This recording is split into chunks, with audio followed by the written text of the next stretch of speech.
Angel dedma sa ibang ka-close.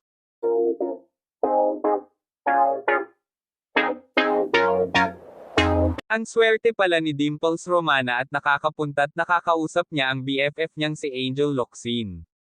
Hindi pala lahat ng mga naging close sa aktres noong active pa ito sa showbiz ay nagagawang makausap si Angel.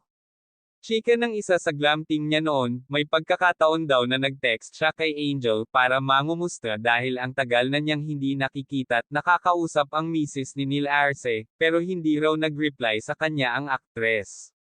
Pero hindi naman daw ikinagalit ng taong yun ang pagiging deadman ni Angel. Inisip ko na lang na baka gusto talaga niya ng tahimik na buhay. Na malayo muna sa linilite. Sobra namang naging mabait sa akin si Angel, so hindi issue sa akin yung hindi siya nag-reply sa text ko, chika ng isa sa glam team ni Angel. Sabi naman ng isang malapit kay Angel, talagang malayo ngayon sa showbiz ang aktres. Sa tingin nga ng kausap namin, mukhang matatagalan pa bago mapanood uli sa TV o pelikula si Angel.